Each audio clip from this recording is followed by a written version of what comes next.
isquémico, y también nos debe hacer descartar aneurismas y arteritis de la temporal. Vemos en la foto, perdón que no se las puedo ir señalando, pero creo que van siguiendo en las diapositivas las fotos mientras voy hablando en orden. En rojo están señaladas las emergencias o los síntomas que tenemos que buscar, las características que tenemos que buscar y descartar siempre para descartar emergencias. Los pacientes de edad avanzada o con una arteria temporal muy marcada, dolorosa, sensible, nos deben hacer descartar o pensar en el diagnóstico de arteritis temporal como etiología de paresia del nervio craneal y por lo tanto de diplopía.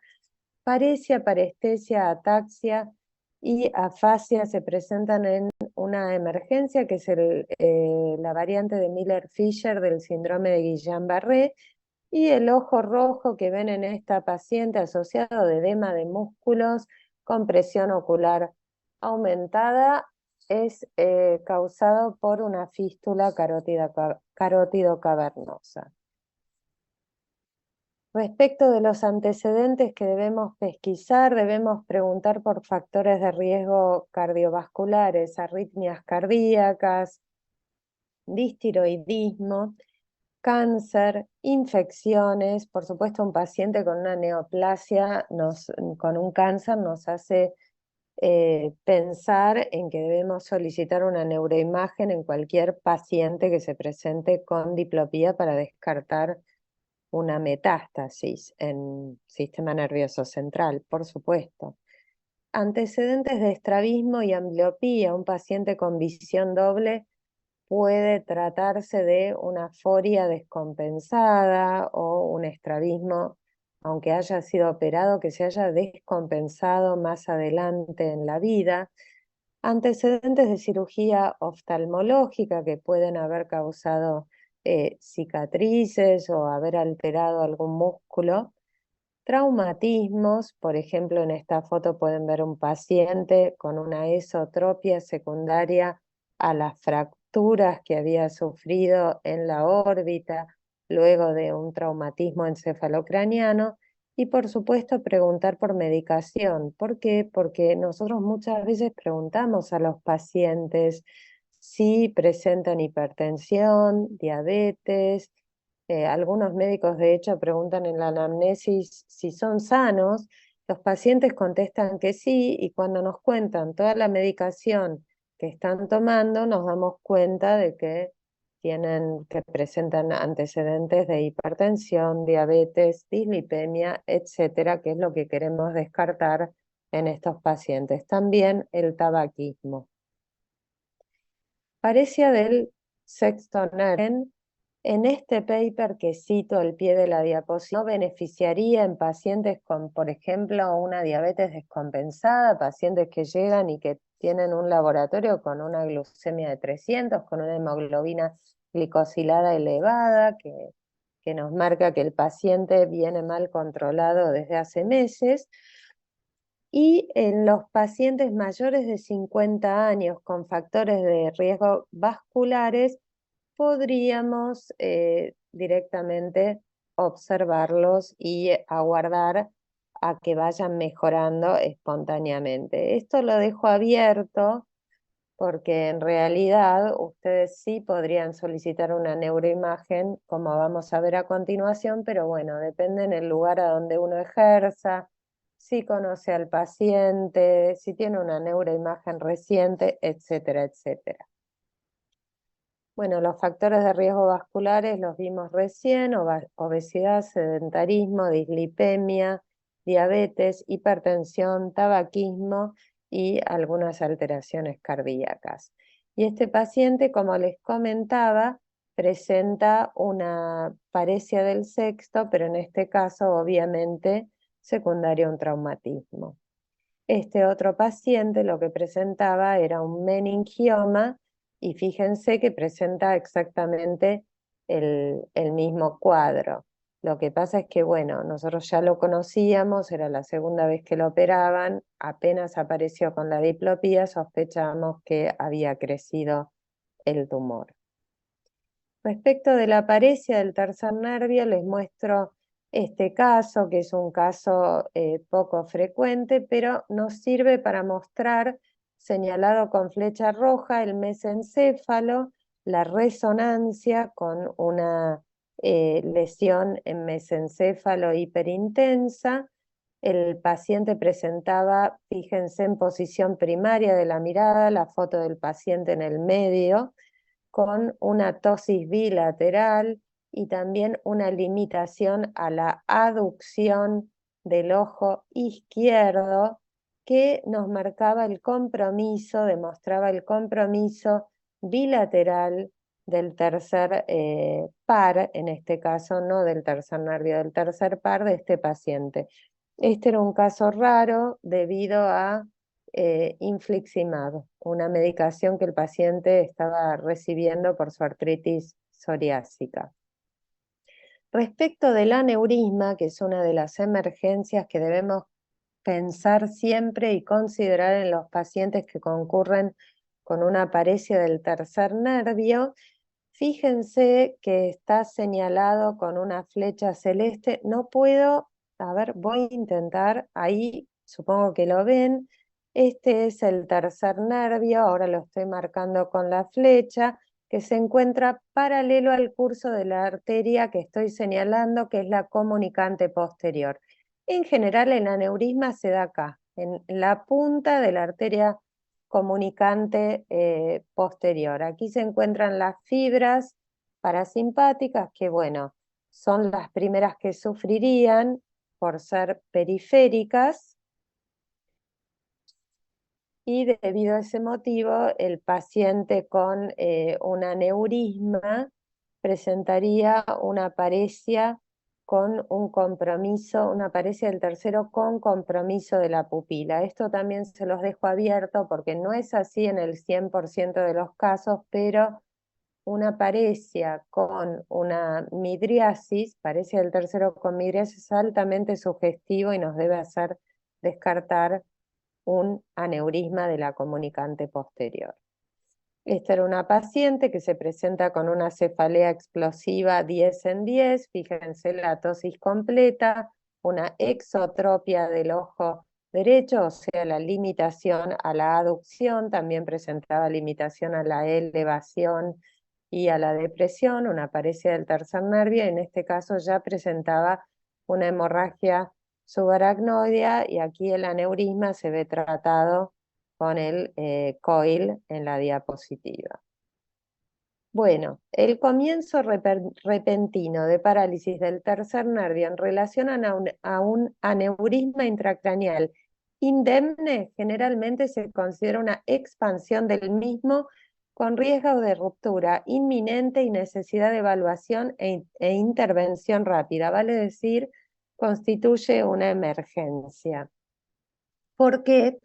Porque si se rompe el aneurisma, vamos a tener una hemorragia subaracnoidea y en este caso 50% de los pacientes mueren, y de los 50% que sobreviven, un segundito, vamos a hablar de los que mueren. 12 al 15% mueren antes de recibir atención médica y 40% antes de un mes de internación. En muy mala calidad de vida, la vida que presentan estos pacientes luego de una hemorragia subaracnoide. De los que sobreviven, 30% lo hacen con déficits neurológicos severos, muy mala calidad de vida, y el resto con déficits cognitivos persistentes. Por lo tanto, la idea es tratar al paciente antes de que se rompa el aneurisma. Apenas aparece la paresia del tercer nervio, por favor, esto constituye una emergencia.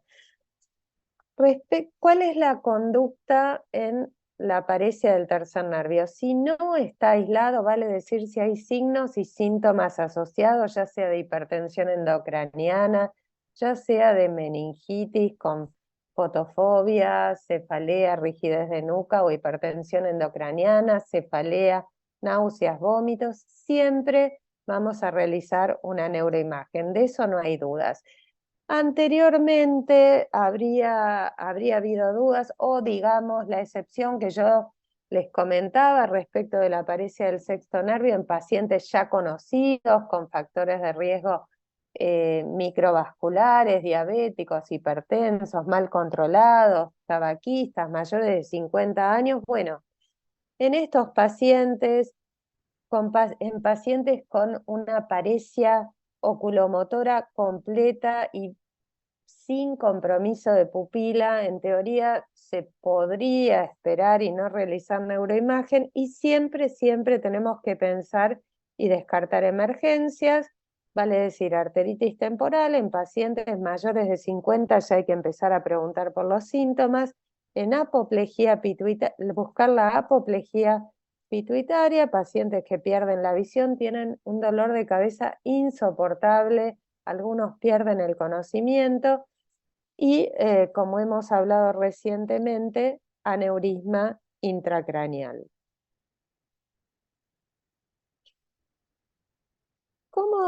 ¿De qué se trata la regla de la pupila? La antigua regla de la pupila, aunque la lean por ahí, yo les aconsejo que piensen en ver si la van a seguir o no, porque idealmente hay que realizar neuroimagen en estos pacientes, pero bueno, la regla de la pupila decía que una oftalmoplejía completa acompañada de midriasis significaba compresión, o sea, pensamos en un aneurisma. Pero se ha visto que en el 14% de los aneurismas de la comunicante posterior, las pupilas se encuentran normales inicialmente, vale decir, el paciente concurriría con una oftalmoplejía completa y pupilas sin midriasis. Por otra parte, una oftalmoplejía con tosis completa sin midriasis hablaría de isquemia, pero se ha visto que los pacientes que presentan etiología isquémica, vale decir los factores microvasculares de los que hablamos anteriormente, presentarían compromiso pupilar en un 32% de los casos. O sea que la paresia del tercer nervio con o sin compromiso de pupila deben realizar neuroimágenes porque el costo de no diagnosticar un aneurisma es demasiado alto. Y esto es lo que yo les sugiero. Resonancia con angioresonancia o tomografía con angiotomografía. En mi hospital se hace más rápido la angiotomografía, se puede hacer en la guardia y la angioresonancia no. La que tengan a mano, eso es lo que hay que pedir. Con respecto al último, que es la paresia del cuarto nervio, tenemos la etiología congénita y la etiología adquirida, en este caso señalado con flecha amarilla, un pequeño tumor que comprime a nivel de la protuberancia y que produciría el tortícolis y la hipertropia del ojo derecho de la paciente. La función principal del cuarto nervio es la intorsión, por lo tanto, si la paciente no puede intorsionar el ojo, lo que hace es compensa con la cabeza y dobla la cabeza hacia su hombro izquierdo porque está parético el oblicuo superior derecho. Va a presentar hipertropia del ojo derecho y una tortícolis hacia el hombro contralateral.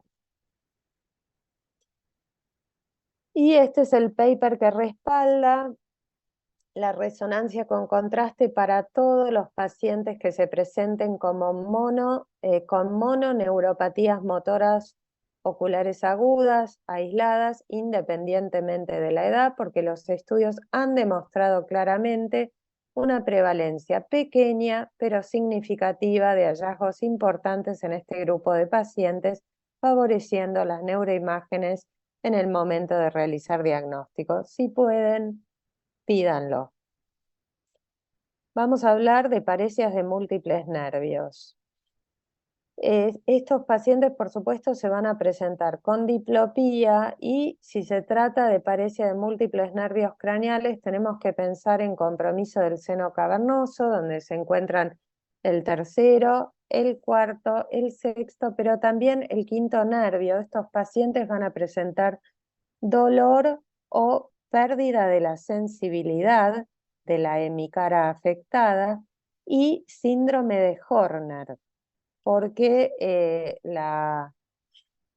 el sistema simpático ingresa en el seno cavernoso, rodeando a la carótida, ahí deja de rodear a la carótida, pero acompaña al sexto nervio.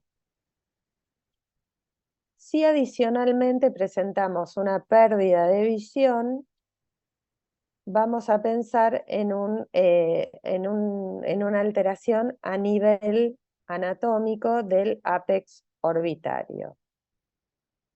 Y esto constituye una emergencia. Las causas en general son estas infecciones que se presentan en inmunosuprimidos o en diabéticos con cetoacidosis, vale decir los eh, hongos, los mucorales, que afectan a este tipo de personas con inmunosupresión. Por lo tanto, debemos descartar, además de tumores, etcétera. Pero la emergencia es la que yo les mencionaba recién. También la fístula carótido cavernosa se presenta en esta localización anatómica. Estas son las etiologías, como les comentaba: neoplasias, aneurisma carótido cavernoso, fístula carótido cavernoso, infecciones, inflamaciones. Hay un síndrome que se llama síndrome de Tolosa-Hunt, que afectaría a nivel del seno cavernoso, con una etiología desconocida que sería un diagnóstico de exclusión. El que esté interesado puede leer este paper con todas las etiologías de un síndrome del ápex orbitario. Les presento a modo de ejemplo un paciente de 65 años de edad del interior que consulta por diplopía de 45 días de evolución. Este paciente presentaba una paresia del sexto nervio izquierdo con un tumor supraciliar y anestesia hemicraneal izquierda, señalado con el círculo en la región de inervación del trigémino, del quinto nervio.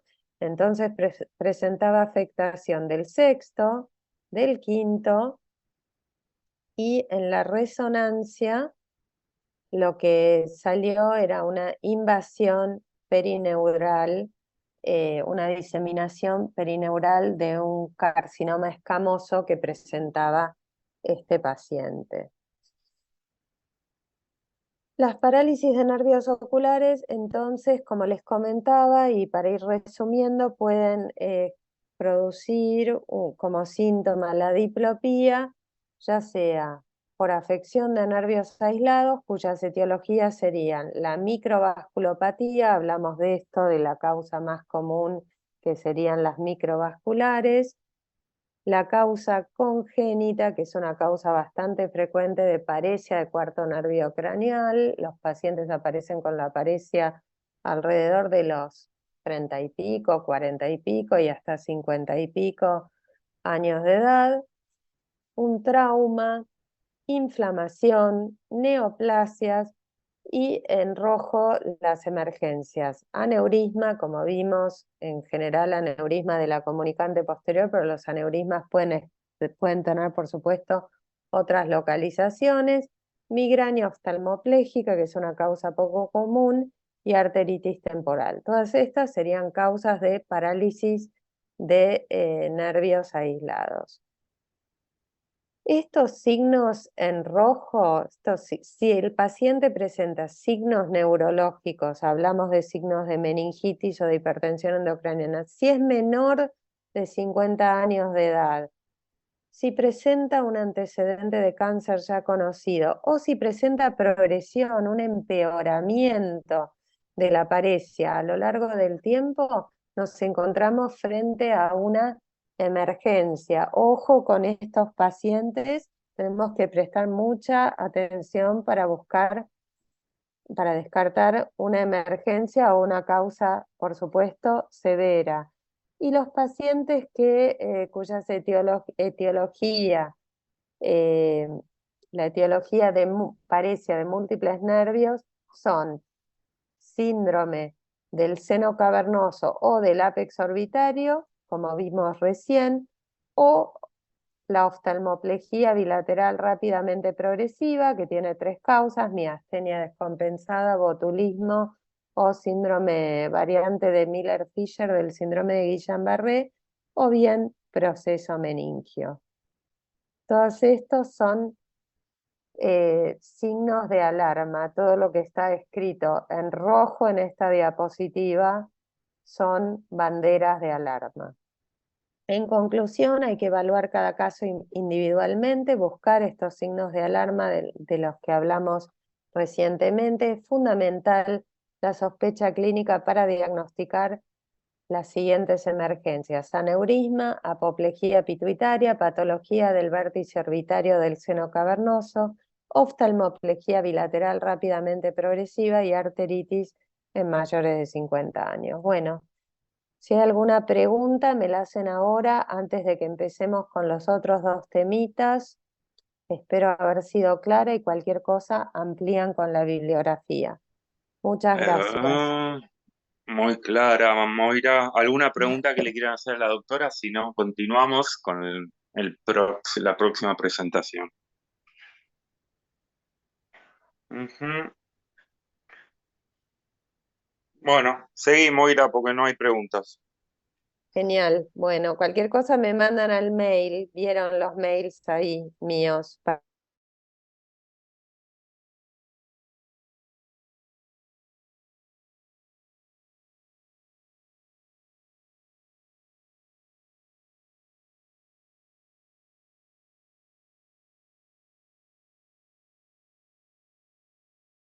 O algo de eso de la pupila, yo lo doy como anatomía, me lo piden como fisiología para el caso, voy a hablar de eso. ¿Arranco, Fabio? Dale, dale, Moira. Bueno, dice 2022 porque esta clase obviamente que anatomía nunca cambia. Bueno, los objetivos de mi clase de pupilas eran describir las vías pupilares, evaluar las pupilas y reconocer e interpretar las alteraciones más frecuentes de las pupilas. Lo que vamos a ver son las vías pupilares, que es lo que me piden darles en este módulo de anatomía. Vamos a empezar con un caso clínico para que vean para qué sirve y que sea un poquito más entretenido hasta ahora que estamos todos agotados. Este es un paciente de la edad de ustedes, 26 años de edad, que lamentablemente tenía un antecedente de un linfoma Burkitt y se le había realizado, un residente le había realizado en piso a este paciente que estaba internado un examen oftalmológico con oftalmoscopía binocular indirecta. Se había referido como normal. La verdad es que al paciente lo habían controlado de rutina, pero a las 48 horas me consultan a mí y me dicen: Moira, este paciente presenta una midriasis bilateral persistente. Entonces, ¿cuál es su sospecha diagnóstica? Parecia del tercer par. Ya salió la respuesta, lo siento mucho. Parecia del tercer par, midriasis farmacológica por atropina atópica, o sea que se hubieran confundido y le hubieran podido colocar atropina o ciclopentolato en lugar del fotorretín, de la tropicamida que se utiliza normalmente, o midriasis farmacológica por una medicación sistémica. Bueno, la sospecha diagnóstica, por supuesto, lo marqué yo sin querer, es que cualquiera de estas podía ser en este paciente. Y entonces ahora sí, ¿cuál sería su conducta? Fabio, ¿me decís si alguien contesta por el chat? O después de un ratito, solicitar resonancia de cerebro con contraste, observación con nuevo examen oftalmológico a las 24 horas, prueba de pilocarpina al 0,1% o punción lumbar. ¿Qué es lo que harían? ¿Qué es lo que dice la mayoría, Fabio? A ver, ¿qué ponen? Ah, Solicitar resonancia. ¿Alguien dice algo más? ¿Participa uno solo? ¿Cuánta gente conectada? y bastante, 60. Mm, qué mal. A, a ver, doctores, vamos. ¿Estas clases quedan grabadas y después se las das para Entrada que las No, aprobada. escuchen? no, no, no. Entonces, dale, que yo ni los veo, ni sé quién está contestando, ni A estoy también leyendo el ponen chat. acá, la doctora Gutiérrez. Vamos.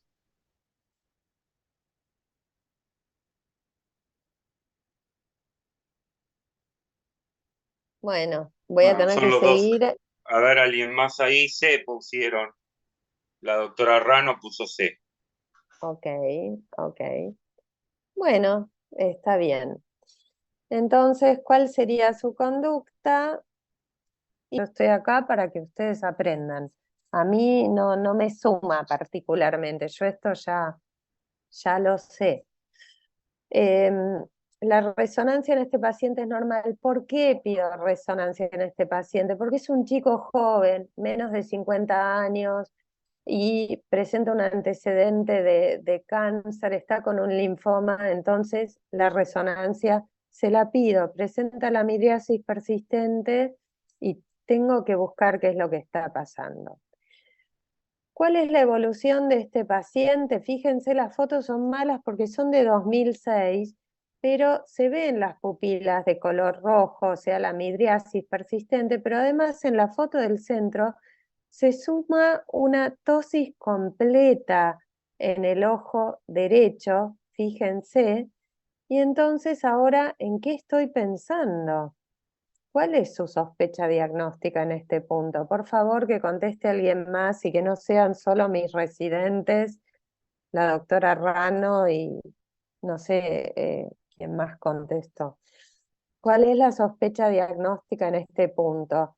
Paciente con midriasis bilateral y ya tosis unilateral. Parece al tercer par, midriasis farmacológica por atropina tópica, midriasis farmacológica por medicación sistémica o todas son correctas. ¿Ahora qué piensan? Fabio, ¿alguien contesta? Eh, a ver, la A. La A, parece al tercero. ¿Alguien más, Sí. chicos? 3 respuestas más, vamos. La doctora, también acá hay una doctora que dice la A. La A, Sí. también acá la doctora Bartorelli. Por ahora las cuatro que pusieron A. Bueno, bien, fíjense cómo, chicos, nos sumó la evolución. A veces suma la evolución con el paso del tiempo. A veces no sabemos la respuesta inicialmente y con el paso del tiempo se van aclarando las cosas. Es una parecida del tercero. ¿Y cuál sería su conducta entonces ahora? ¿Qué harían? ¿Solicitan una nueva resonancia de cerebro con contraste? ¿Qué le dicen al paciente? Los doctores son ustedes. Eh, Observan con nuevo examen oftalmológico a las 48 horas, piden una prueba de pilocarpina al Observación. 0,1% o punción lumbar. Observación. Sí. No, Observación, observación, la B. esto dice la mayoría en Sí. este chico. Ok, ¿alguien más? Vamos, doctores. Fabio, vos sabés la respuesta ya. Eh, yo estaba entre la B y la D, la verdad es esa. Muy bien, Fabio ya sabe un La montón. doctora Rano dice la D. Muy bien, La ok. doctora Clavijo dice la D. Ok, yo acá no voy a observar al paciente bien, es la de punción lumbar. Este paciente tenía una resonancia normal, obviamente no la voy a repetir, es muy reciente la resonancia, pero tiene un linfoma y lo que tenía este paciente era una carcinomatosis meningia que le estaba produciendo una parálisis del tercer par. Gracias a este diagnóstico, al paciente se le rotó la medicación, sobrevivió como lo hace el 5% de los pacientes con linfoma Burkitt y compromiso del sistema nervioso central. Por lo tanto, saber hacer un diagnóstico temprano puede, en este caso, salvar vidas. y el paciente 6 meses más tarde se recuperó totalmente y me vino a visitar varios años más tarde totalmente recuperado. Bueno, entonces vamos a ver la anatomía de las pupilas y tenemos 3 vías, la parasimpática, la simpática y el reflejo de acercamiento. La vía parasimpática, síganme con este gráfico, en líneas sólidas está la vía aferente y en líneas punteadas la vía eferente. Si nosotros iluminamos el ojo izquierdo con una fuente de luz, se van a generar impulsos que van a viajar a través del nervio óptico izquierdo. Si quieren, trato de marcarlos. Mi única manera de marcar, no sé si prefieren esto. Fíjate, Moira, porque quizás en presentación te debería dejar si moves el mouse. ¿Por qué no probás? A No, ver, no, no, no hay ¿no? manera. No sé por qué en esta Ah, computadora quizás no. depende de la máquina, bueno. Pero si se fijan, se ve el globo ocular iluminado con la fuente de luz y las flechitas a través del nervio óptico, se ven los impulsos con la dirección de la flecha y estos impulsos viajan a través del nervio que se divide a nivel del quiasma. Ahí pueden ver el quiasma, que algunos impulsos continúan viajando a través del tracto óptico izquierdo, pero otros cruzan a través del quiasma y continúan viajando a través del tracto óptico derecho. Estos impulsos arriban, llegan a los núcleos pretectales que se encuentran a nivel del mesencéfalo y generan nuevos impulsos que viajan a través del tercer par, fíjense los puntitos, ese es el tercer par, y llegan estos impulsos a los esfínteres del iris, produciendo una contracción de ambos esfínteres del iris en el mismo momento, simultáneamente, debido a la doble decusación, la primera a nivel del quiasma y la segunda a nivel de mesencéfalo entre los núcleos pretectales y los núcleos de Edinger-Westphal, es que el reflejo fotomotor, en este caso del ojo izquierdo, es equivalente, simétrico, simultáneo al del ojo derecho. Ambas pupilas se contraen simultáneamente al mismo tiempo si yo ilumino uno solo de los dos ojos. Esta es la vía parasimpática. Ahora vamos a la vía simpática y esto es mucho más complicada. Después, esto, chicos, está en todos los libros, está en el libro de la academia que tienen todos, están los libros más básicos de todos, el mismo esquema con la explicación. Yo se los muestro ahora por si tienen alguna duda, después se sientan y lo estudian en sus casas. Aquí existen 3 neuronas. La primera, marcada en línea sólida, es la primera neurona, desde el hipotálamo hasta D1 de médula espinal. La segunda neurona está marcada con guioncitos, desde la salida a nivel de D1, salida de médula espinal a nivel de D1, hasta el ganglio cervical superior. Y a partir del ganglio cervical superior comienza la tercera neurona marcada con puntitos. ¿Sí? Ahí está claro, calculo. Entonces empezamos con la primera neurona. Los pacientes que tienen afectada la primera neurona que les comentaba, va desde el hipotálamo hasta D1 a nivel de la médula, no nos van a consultar en general a nosotros. Es muy raro que un paciente con una cervicopatía nos consulte a nosotros. En general, estos pacientes presentan un accidente cerebrovascular. Esto puede comprometer también el cuarto nervio. Si ven un Horner acompañado de un cuarto nervio, pensar que la lesión puede ser de la primera neurona, pero en general estos pacientes llegan a terapia intensiva. Si nos consultan a nosotros, al oftalmólogo como primer consultor, digamos, la primera consulta, en caso de presentar compromiso de la segunda o la tercera neurona. Respecto de la anatomía de la segunda neurona, emergen, como les decía, en el gráfico marcado con guioncitos, emergen las fibras simpáticas a partir de D1, y continúan en relación al plexo braquial y luego continúan a nivel del ápex pulmonar. Hay un síndrome que se llama de Pancoast-Tobías que nos habla del tumor apical que puede lesionar estas fibras simpáticas y el paciente entonces se presentaría con la ptosis parcial, con la miosis característica de los pacientes que presentan la clínica de la afección del sistema simpático, vale decir, un síndrome de Horner.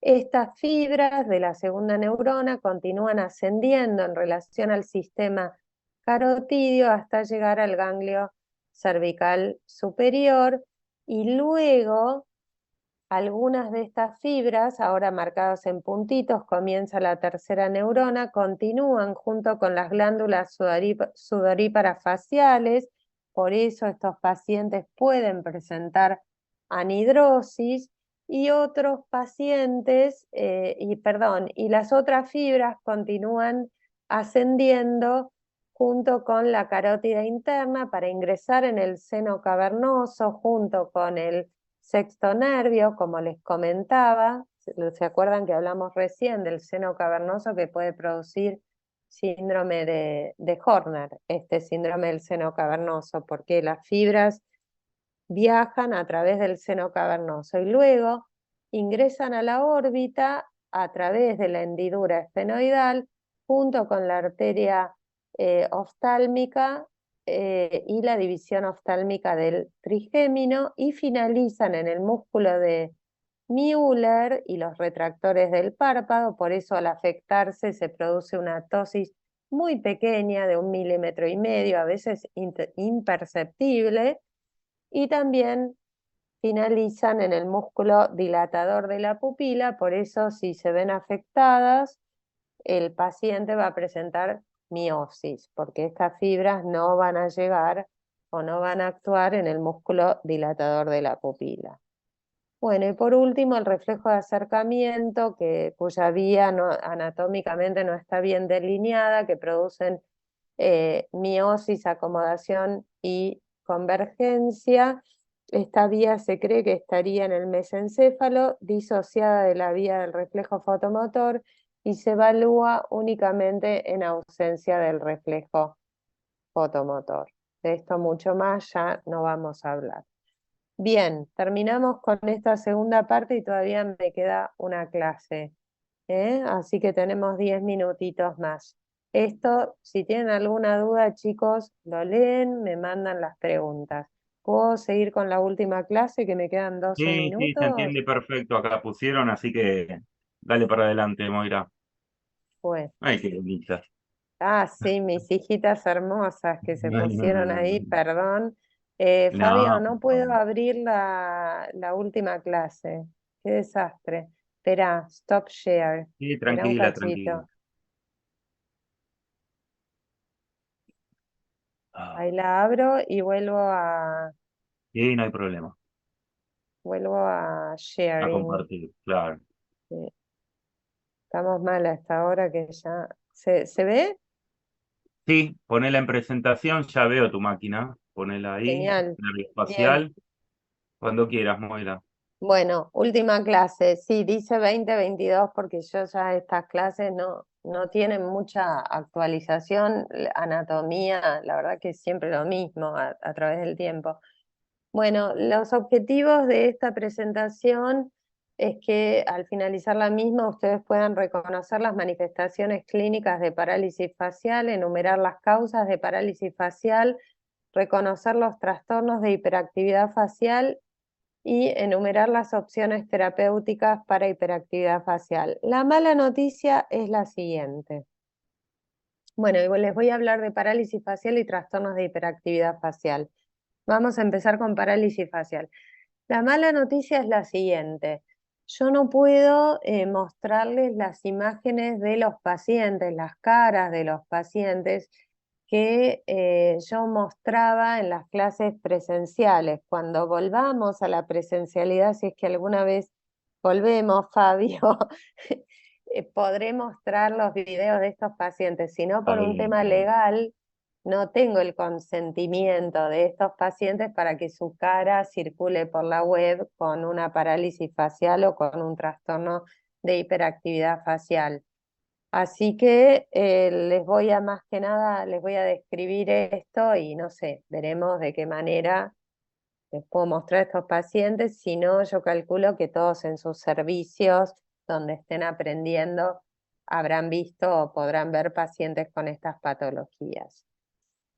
Entonces nosotros lo que vemos siempre es la parálisis facial periférica, que es ipsilateral a la lesión y que afecta la hemicara superior e inferior. Nosotros no vemos la lesión central que está protegida, donde habría una protección de una doble inervación y que afectaría solo la hemicara inferior. Lo que nosotros vemos es como si se cortara el nervio, la parálisis facial periférica. Todas las parálisis faciales que nosotros vemos son las periféricas.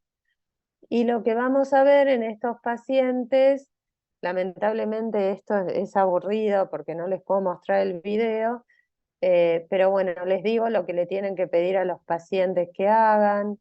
Vamos a ver una simetría característica por debilidad facial con aplanamiento del pliegue nasolabial. Ustedes les tienen que pedir al paciente que hagan 2 o 3 cosas y van a poner de manifiesto la parálisis facial. Que eleven las cejas, van a ver que este paciente además presenta la tosis de la ceja, que frunzan el ceño, que cierren los ojos, van a ver que estos pacientes presentan lagoftalmos, por lo tanto el cierre es incompleto, el parpadeo van a ver que es asimétrico respecto del ojo contralateral, por eso presentan la importante sequedad del párpado, no le funciona bien la inervación del orbicular del párpado, tienen déficit en el cierre, entonces en la elevación de la ceja, y también le pedimos al paciente que inflen los cachetes, que inflen las mejillas y que sonrían y nos muestren los dientes. De esta manera se ve claramente, si es que tenemos alguna duda,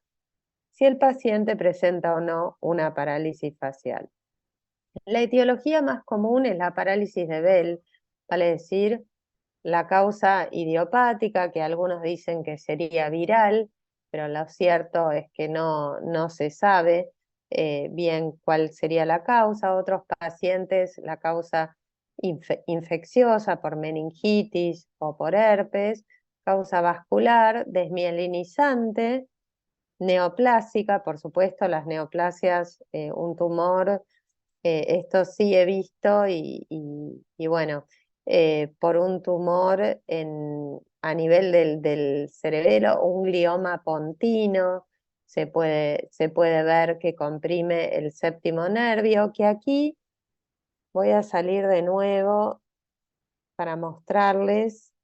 Acá en amarillo les estoy señalando el séptimo nervio con la rodilla del facial, rodeando este nervio de color celeste, que es el sexto nervio. Ahora que se los mostré, vuelvo a la presentación para que lo puedan identificar claramente. Está señalado, pero se los quise mostrar con la flecha. Ven que detrás del nervio facial hay un espacio y está el cerebelo, un glioma pontino puede producir compresión del séptimo nervio, y yo esto lo he visto, y también la causa traumática. La causa más común, y lo otro que se ve mucho, chicos, es el neurinoma del acústico, que en este caso, en general, no es por el tumor, por el neurinoma del acústico, sino que muchas veces en la cirugía se lesiona por la proximidad del séptimo y el octavo nervio. Al operar a estos pacientes se lesiona el séptimo nervio de forma irreversible y muchas veces concurren con la parálisis facial. Volviendo a la parálisis de Bell, en general se recuperan a los 3 meses, pero la complicación es la regeneración aberrante o sinquinesias, que es lo mismo. ¿Qué quiere decir esto? El nervio comienza a crecer, los axones comienzan a crecer del nervio lesionado, pero inervan a otros grupos musculares, entonces pueden suceder, por ejemplo, puede suceder que un paciente al masticar presente que que cierre el ojo, porque los axones crecen e inervan a estos grupos musculares que normalmente no deberían inervar. El tratamiento del lagoftalmo, ya saben todos y todos, calculo que a esta altura habrán visto parálisis faciales, lubricantes, oclusión nocturna, están cuestionados la vitamina B, yo no la doy, antivirales, yo no doy esto, corticoides, bueno, hay controversia. Y en el caso de que el paciente no presente remisión del cuadro, se puede realizar una tarsorrafia o se puede corregir el ectropion. Se pueden utilizar también pesas de oro para terminar de cerrar el párpado.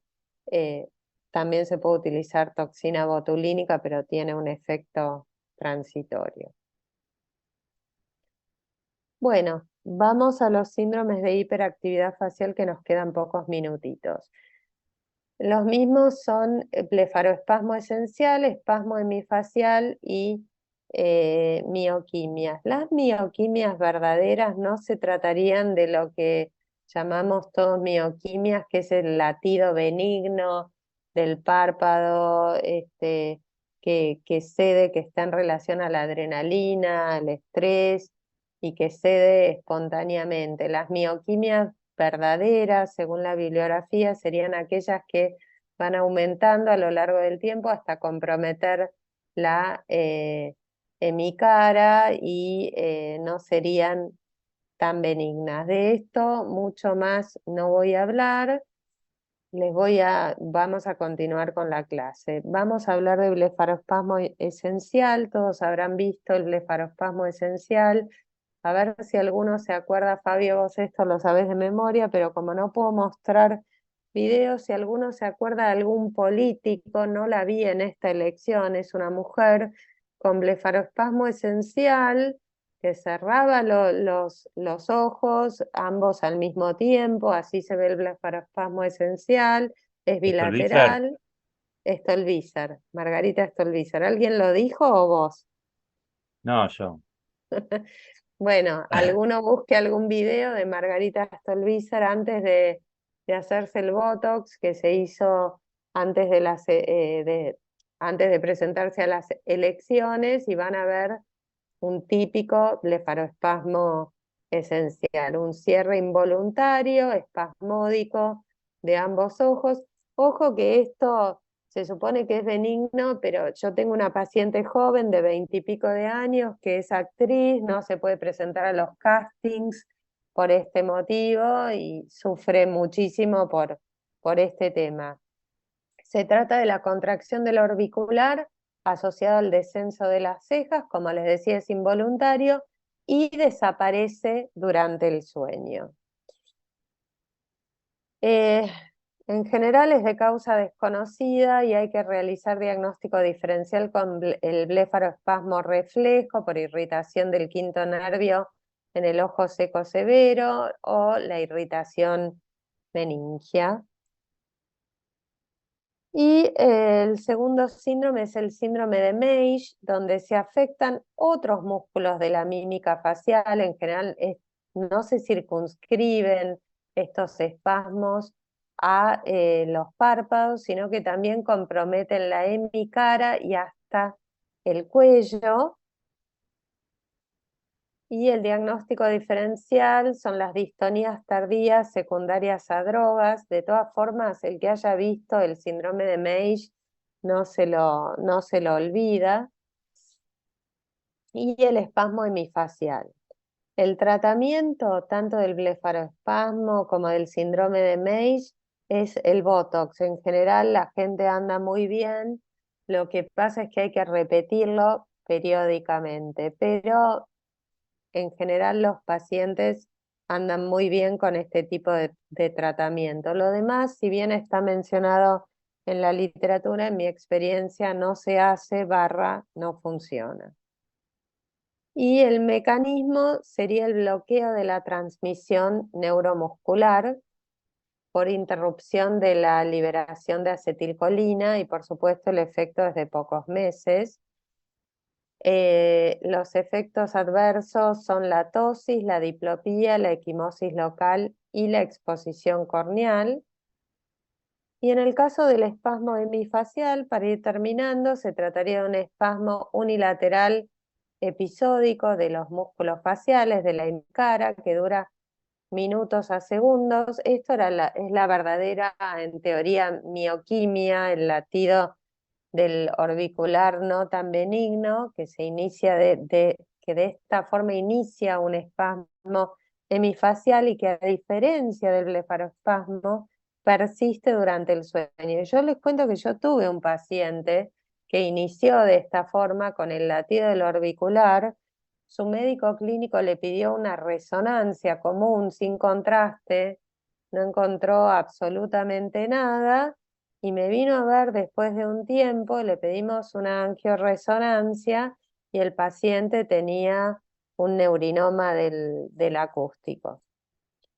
Bueno, la etiología puede ser desconocido, puede ser, como les decía, la compresión del séptimo nervio por vasos o tumores. Y en este caso tenía una paciente, lamentablemente, que no les estoy mostrando la imagen, donde el nervio estaba comprimido por un vaso.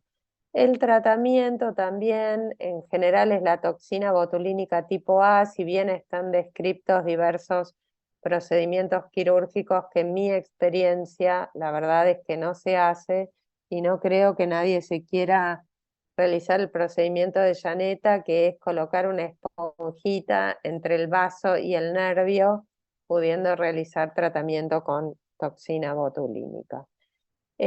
Bueno, esto sería todo. ¿Preguntas? A ver si hay Hola, preguntas. ¿Viste cómo me ¿te acordé quedé de sola Luisa, hablando? ¿no? De tu amiga. Sí, muy bien. Vos aprendiste, Fabio, O fue a acá la ponen que clase. fue muy claro. No, no, no. O alguna pregunta que quieran hacer.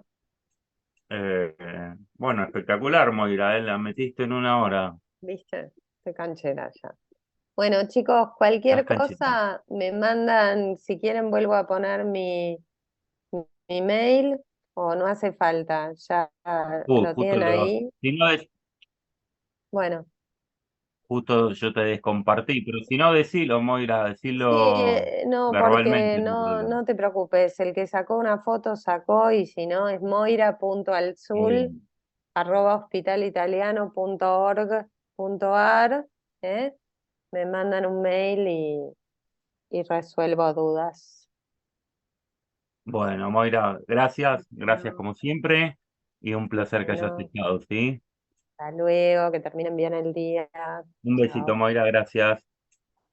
Bueno, ahora vamos, la doctora Pagano, que está de viaje en este momento, no iba a poder dar la charla, así que con bastante tiempo la grabó y nos la envió para que yo la pueda compartir ahora en vivo. Así que yo ahora voy a compartir la charla entonces de la doctora Pagano, un segundito.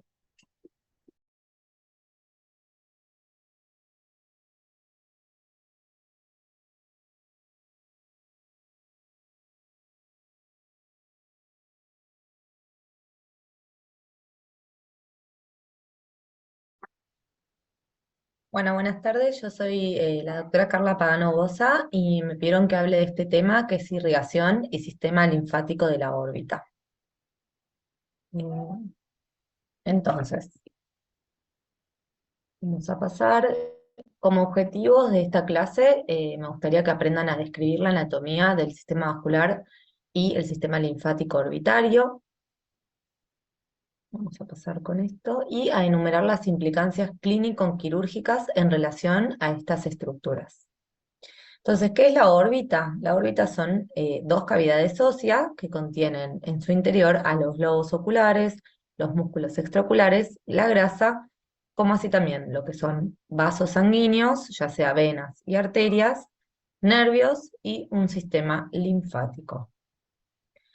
Como sabemos, la arteria carótida va a tener dos sistemas principales, que son la arteria carótida interna y la arteria carótida externa.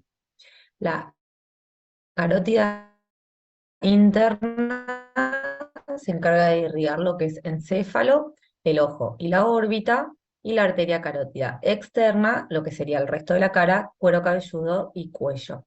Pero nunca podemos dejar de olvidar que entre estos sistemas siempre va a haber comunicaciones. Entonces, la arteria carótida interna, sabemos que asciende por el cuello, entra al cráneo y atraviesa el seno cavernoso, perforando la dura madre adyacente al canal óptico. En este punto es donde va a dar origen a lo que se llama la arteria oftálmica, ¿sí? La arteria oftálmica es la única rama de la carótida interna que va a llegar al ojo y la órbita. Y hay anastomosis entre ramas terminales de la arteria oftálmica y el sistema de la carótida externa, que después lo vamos a ver, ¿sí? Acá vemos cómo asciende la carótida interna. Recuerden que perfora la dura madre, entra en el seno cavernoso y va a dar la arteria oftálmica, que es la encargada de irrigar todo lo que es el ojo y las estructuras orbitarias. Acá vemos el inicio de la arteria oftálmica. Entonces, acá vemos el canal óptico, lo que es el canal óptico, la fisura orbitaria superior, que son reparos importantes para encontrar los vasos. Y acá vemos nuevamente cómo tenemos la arteria carótida interna, que va a dar la arteria oftálmica, y a partir de la arteria oftálmica nacen todas las ramas que irrigan ojo y órbita. Entonces, la irrigación orbitaria, vamos a empezar viendo la arteria oftálmica, que va a tener por un lado ramas oculares y ramas no oculares, ¿sí? Vamos a empezar con las ramas oculares.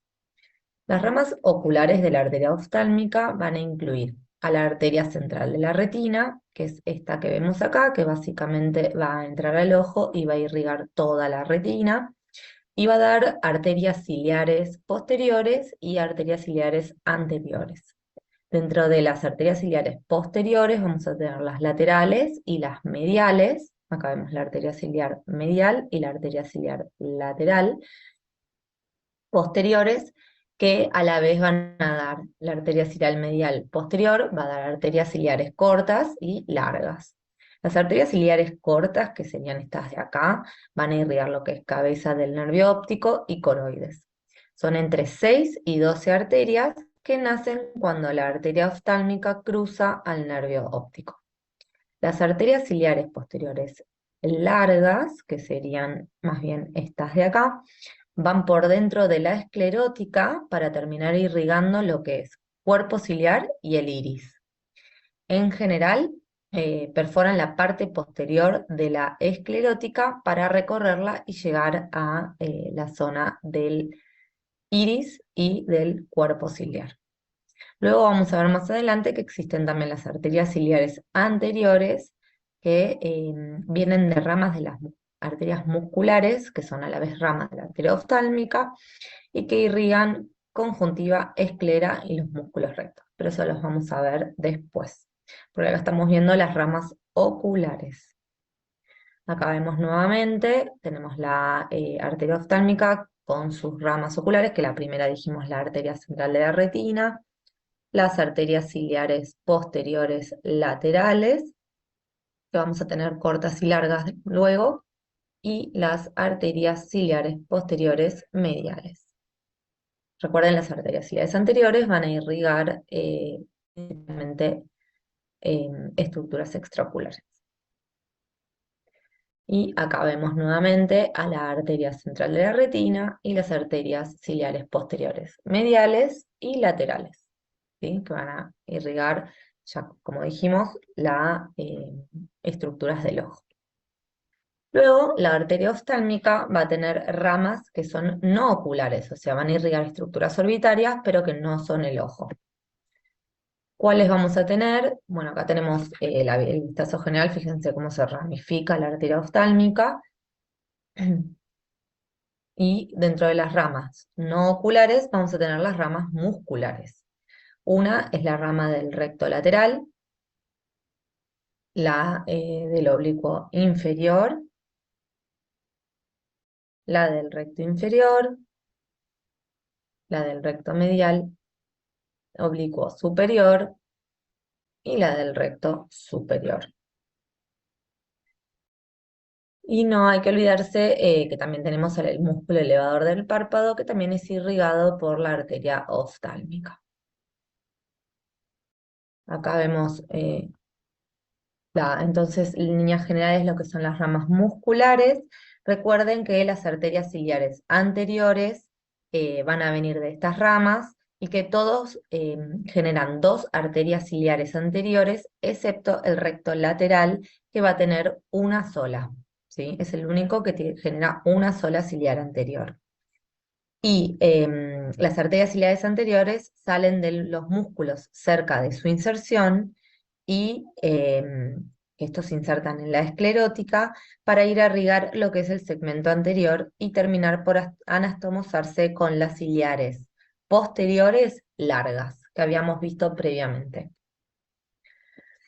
Otras ramas no oculares, además de las musculares que vimos recién, son la rama de la arteria lagrimal, esta que está acá, que va a dar origen a la arteria palpebral lateral, que luego vamos a ver que forma parte de la irrigación del párpado. Tenemos a la arteria cigomático-temporal y cigomático-facial. Estas dos atraviesan forámenes del mismo nombre, o sea, la cigomático-temporal sale por el foramen cigomático-temporal, que es este que está acá. Son también reparos en la cirugía de órbita, y se van a anastomosar con la arteria temporal superficial y con la transversa facial, que son ramas de la carótida externa. O sea, lo importante en sí es que estas ramas salen de la órbita y se anastomosan con sistema de la carótida externa. Generan una rica red de vasos subdérmicos para irrigar sobre todo lo que es mejilla y zona temporal. Y luego tenemos lo que es la arteria recurrente, que esta es rama de la arteria lagrimal, y acá la tenemos en amarillo. Se anastomosa la arteria meningia media luego de atravesar la hendidura esfenoidal.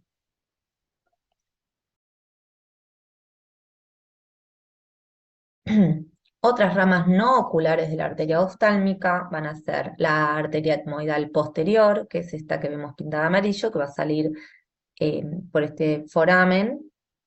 Esta rama está ausente en el 50% de las personas, es decir, no siempre la vamos a encontrar, y puede que no sea una rama única y ser múltiple. Va a terminar irrigando las mucosas de las celdas etmoidales posteriores y puede dar ramas musculares accesorias. Y además va a dar una rama para la dura madre intracraneal.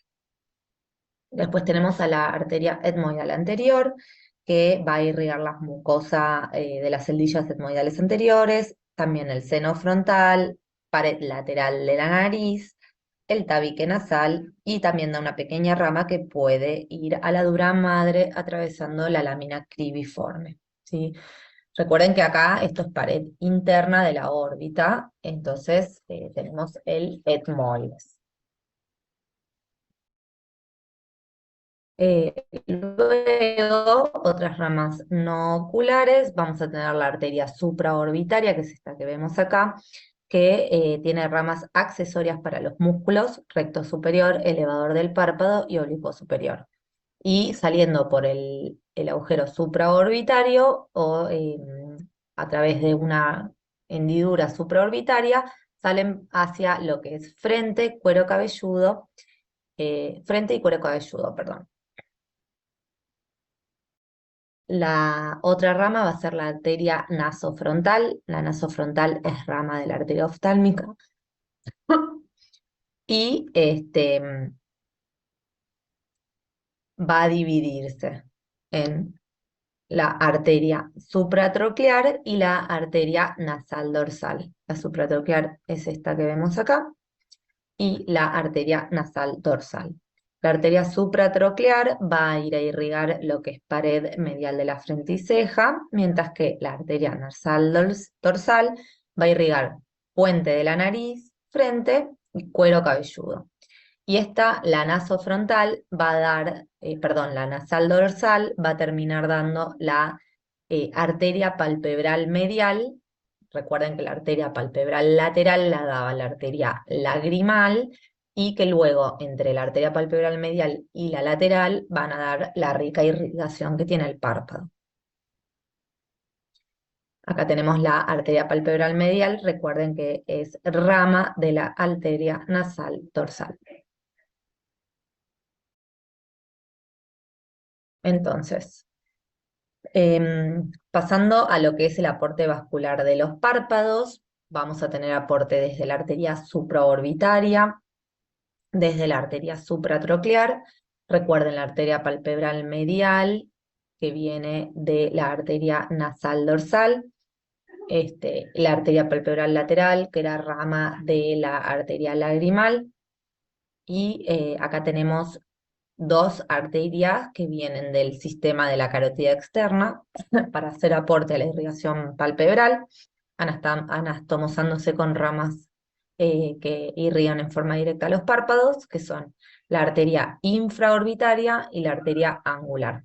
¿Sí? La arteria angular es una arteria muy importante en la cirugía de la vía lagrimal. Entonces, para no olvidar, tenemos tanto el sistema carótido interno como el externo irrigando los párpados, y las ramas principales son la arteria palpebral lateral, que es rama de la arteria nasal dorsal, rama de la arteria nasofrontal. Y por otro lado tenemos la arteria palpebral lateral, que es rama de la arteria lagrimal, ¿sí? Y fíjense que dan toda esta arcada vascular muy rica, que se llaman arcadas marginales, las que están cerquita del borde marginal del párpado, y arcada periférica, las que están más cerquita de lo que es el pliegue palpebral. Y entre ellas, obviamente, hay muchas anastomosis. La arteritis de la temporal es una patología que va a traer pacientes con síntomas como Amaurus y Fugax, pueden tener cefaleas y en el laboratorio también dolor facial, claudicación mandibular. Les pedimos un laboratorio y vamos a encontrar aumentados los factores de fase aguda como la eritrosedimentación y la PCR. Si uno quiere hacer diagnóstico definitivo de esta enfermedad, les vamos a hacer una biopsia de la arteria temporal, aunque hoy en día se utiliza mucho lo que es el ecodoppler. Y en la patología vamos a ver que es una inflamación granulomatosa focalizada, que termina dando un efecto oclusivo y que es una enfermedad que afecta medianos y pequeños vasos. La arteria oftálmica y o la arteria central de la retina y o las arterias ciliares posteriores pueden tener consecuencias que llevan a la clínica que tiene esta patología. Entonces, ¿qué evaluación previa vamos a realizar para determinar si es posible tomar la biopsia? Nosotros previamente comprimimos la arteria temporal y determinamos si el paciente tiene o no oscurecimientos visuales con este procedimiento. Si no tiene un oscurecimiento visual, puedo tomar la biopsia. Ahora, si el paciente refiere que se le oscurece la visión cuando comprimimos la arteria, no hay que tomar la biopsia porque el ojo está siendo irrigado por la anastomosis entre los dos circuitos. Dejando atrás lo que son las arterias, que recuerden entonces la arteria oftálmica da ramas para todo lo que es el contenido orbitario y da ramas oculares y ramas no oculares, ¿sí? Dentro de las ramas no oculares hay ramas para todas las estructuras y dentro de las ramas oculares recuerden la arteria central de la retina y las arterias ciliares posteriores, medial, lateral, cortas y largas. Pasamos entonces al drenaje venoso. El drenaje venoso orbitario, a diferencia de otros sectores del cuerpo, no se relaciona con las ramas arteriales, excepto en los troncos principales. y, a diferencia del sistema arterial, tiene una importante relación con el sistema de las fascias orbitarias. ¿Por qué nos ayuda? ¿Por qué las venas tienden a asociarse a las fascias orbitarias? Porque evita el colapso con las variaciones de presión en la motilidad ocular y lo hace más y trae como consecuencia que lo hace más vulnerable a la fibrosis. Por ejemplo, los pacientes con enfermedad de Graves que tienden a fibrosarse pueden tener alteración en el drenaje venoso y las consecuencias que eso puede traer. No tienen válvulas, lo que hace que las infecciones en los senos etmoidales, como ejemplo, puedan pasar con facilidad a la órbita. Entonces, la primera vena va a ser la vena oftálmica superior. ¿Sí? Tenemos dos sistemas principales, la vena oftálmica superior y la vena oftálmica inferior. ¿Sí? Acá la inferior y acá la superior. Son los dos troncos principales. Empezamos por la vena oftálmica superior. Esta tiene dos raíces. Tiene una raíz superior que se va a formar por la vena supraorbitaria y la supratroclear. Y tiene una raíz inferior que se va a formar principalmente por la vena medial superior y la vena medial inferior, que como aporte van a tener a la vena angular, que en realidad es una vena que viene de la facial y que drena en la yugular externa, y a las venas palpebrales mediales superiores e inferior, que vienen de la unión con la angular. La vena oftálmica superior nace en la porción superior y lateral de la órbita, cruza por arriba el nervio óptico y para hacerse medial, o sea, viene de lateral, cruza por encima del nervio óptico hacia medial, y esto es un reparo importante que vemos muchas veces en las imágenes, o que buscamos en las imágenes como en las resonancias, para ver cómo está la vena oftálmica, si está o no dilatada. Nosotros buscamos ese lugar de cruce por encima del nervio óptico de la vena. La vena oftálmica superior va a tener aporte de las venas vorticosas. Las venas vorticosas, tenemos la vorticosa superolateral, superomedial. Quiero mostrar las otras. Bueno, después las vamos a ver a las que siguen. Pero las venas verticosas superiores van a aportar al sistema de la vena oftálmica superior. Y tenemos unas venas verticosas superiores, mediales y laterales, ¿sí? Estas van a emerger entre 14 y 15 milímetros atrás de la inserción de los músculos. Recuerden que venas vorticosas tenemos 4, acá de aporte a la superior van a ser las, obviamente, superomedial y superolateral, pero hay una por cuadrante. Pueden ser múltiples estas venas, sobre todo las mediales tienden a ser varias, y algo importante con las venas vorticosas es que si en un estudio se demostró que si destruyéramos 3 venas de las vorticosas, de las 4, eso lleva a un aumento de la presión ocular de 50 o 60 milímetros de mercurio. Es decir, son muy importantes para el drenaje de lo que es la irrigación, que permite que no haya aumentos en la presión ocular. Otra vena importante es la vena central de la retina, que acompaña a su arteria y sale del nervio óptico en una orientación inferomedial, o sea, va para abajo y para el medio, ¿sí? Tiene tiene muchas ramas de lo que es la vaina del nervio óptico. Y esto desemboca directamente en la vena oftálmico superior y a veces directo en lo que es el seno cavernoso. O sea, no siempre la vena central de la retina desemboca en la vena oftálmica superior, a veces va directamente al seno cavernoso. Después tenemos la vena colateral medial y la vena colateral lateral, que lo que hacen estas venas es comunicar a la vena oftálmica o todo el sistema de la vena oftálmica superior con el inferior. Y la vena lagrimal, que también drena la vena oftálmico superior, que acompaña a la arteria lagrimal, que es esta que está acá. Luego tenemos las venas etmoidales, que también acompañan a sus vasos. ¿Se acuerdan que habían etmoidal anterior y etmoidal posterior? Que también van a drenar en la vena oftálmica superior. Por otro lado, vamos a tener a la vena oftálmica inferior. Esta va a nacer, acá la tenemos, de una rica red de vasos que está por debajo del lobo ocular y por arriba del recto inferior.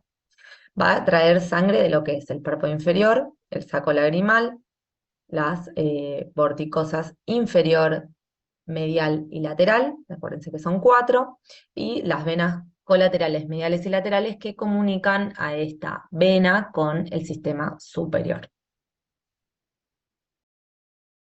Ahí vemos las venas vorticosas inferomedial e inferolateral y las venas colaterales que dijimos que comunicaban los dos sistemas. Y acá vamos a tener un esquema de cómo se ve una vena oftálmica superior que va a salir por la hendidura esfenoidal, por fuera del anillo de Zinc, y va a ir hacia el seno cavernoso. La vena oftálmica inferior que sale por debajo del anillo de Zinc y da ramas para el plexo venoso pterigoideo, o sea, se comunica con el plexo venoso pterigoideo. Y acá tenemos el seno cavernoso. Hay una vena oftálmica, que sería la vena oftálmica medial, que está en un 30 o 40% de las personas, que nace a nivel superior y medial, por ramas que producen la rama de la vena oftálmica superior y de la angular. Y esta vena, cuando existe, va a desembocar en la vena oftálmica, luego de pasar por la hendidura esfenoidal, o directamente en el seno cavernoso. Y acá tenemos el plexo venoso pterigoideo, que recuerden que tiene comunicación con la vena oftálmica inferior. Entonces, una celulitis orbitaria que no se trate a tiempo puede provocar una trombosis en el seno cavernoso homolateral y contralateral. Y esto es verdadero, hay que tener en cuenta que hay comunicación entre los senos cavernosos, con lo cual una afección de una órbita puede eventualmente traer afección de la vasculatura contralateral. Acá vemos al seno, vamos a ver a los senos cavernosos que están a los lados del cuerpo del esfenoides.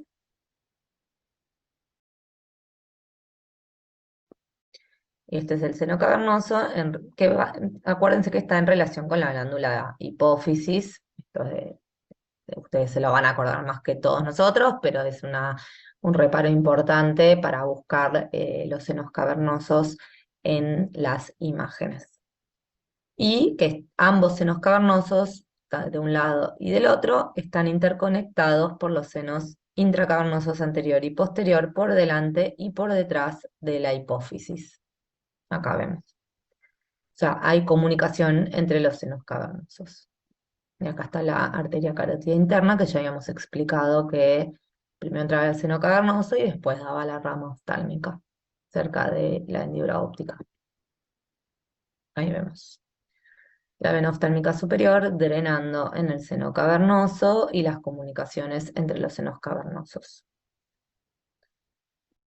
¿Cuál de las siguientes características es un signo característico de las varices orbitarias? Las varices orbitarias, vamos directamente a dar la respuesta, tienen como característica una proptosis que aumenta con Valsalva, o sea, cualquier maniobra que aumente la presión venosa, hace que se retenga la sangre en los vasos y esto lleva a la proptosis, que a veces en la clínica no es tan fácil de ver, pero también se pide que los pacientes hagan Valsalva cuando están haciendo una imagen. A veces se ve cómo crece la lesión intraorbitaria ante la maniobra de Valsalva.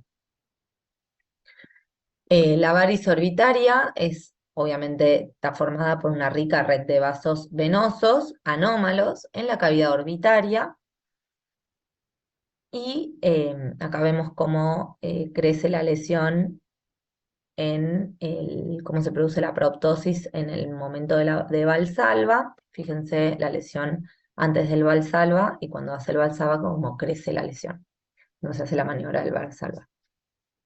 Otra forma de verlo es pedirle al paciente que se agache y hacer estar un ratito con la cabeza para abajo, y eso también aumenta la sangre en las varices y hace que crezca la lesión. ¿Por qué? Porque disminuyen el retorno venoso. Y esta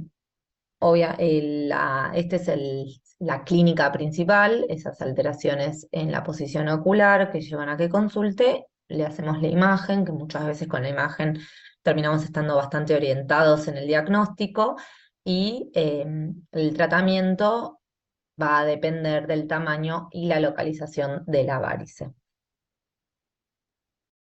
Otra alteración que tenemos es la fístula carótido cavernosa, que el paciente se presenta con un ojo, no siempre presentan todo, ¿no? Pero en líneas generales puede tener quemosis, edema orbitario, una proptosis que se considera pulsátil, ¿sí? Recuerden que hay una comunicación arteriovenosa. Se supondría que hay un soplo audible, no siempre lo hay, es muy raro de escuchar. Hay un aumento de la presión epiescleral, con lo cual se ve esos vasos que se dice en medusa, y puede haber asociado parálisis de pares craneales, o sea, mal funcionamiento de los nervios.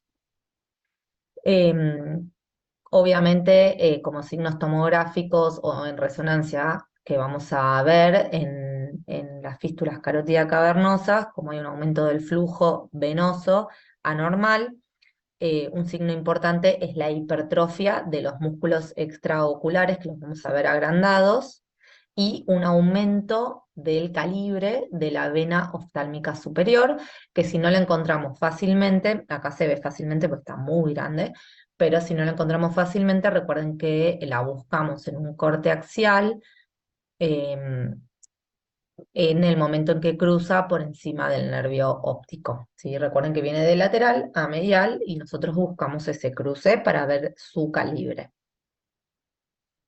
Ahí vemos las venas y los músculos agrandados.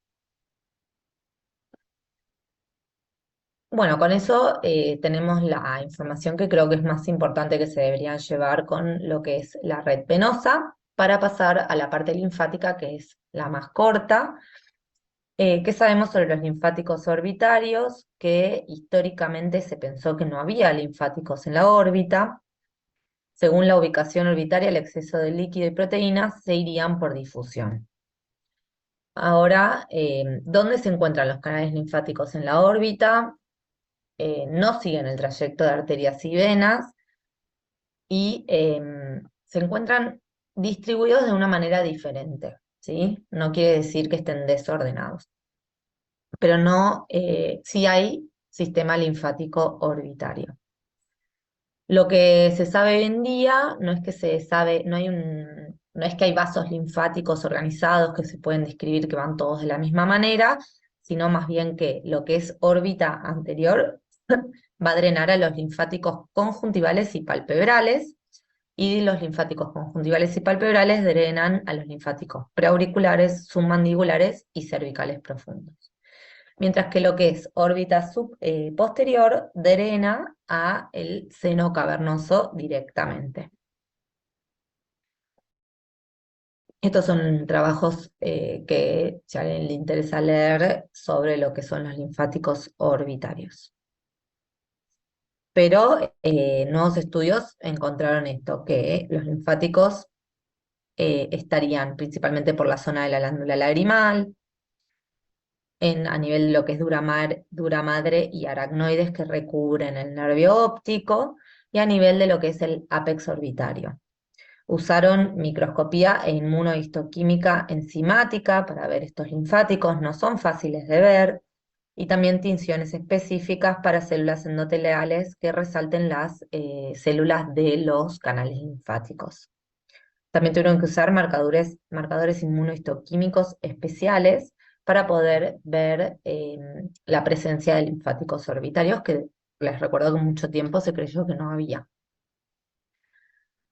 Y los linfáticos palpebrales, recuerdan, la órbita anterior drena hacia la conjuntiva y los párpados, y de la conjuntiva y los párpados dividimos el drenaje en los ganglios linfáticos preauriculares, los hilos submandibulares y submentonianos, y se divide el párpado de esta forma. O sea, lo que es el párpado superior, tercio,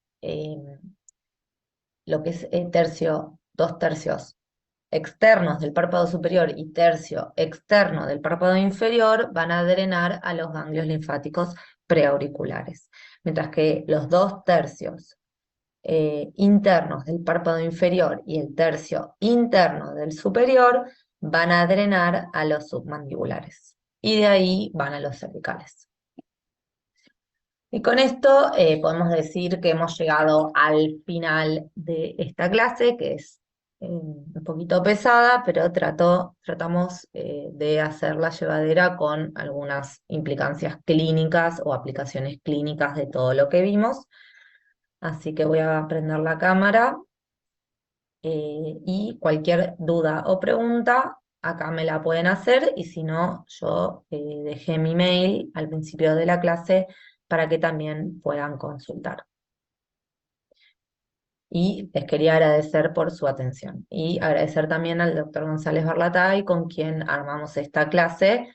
Y cualquier duda, ahí está mi mail abajo.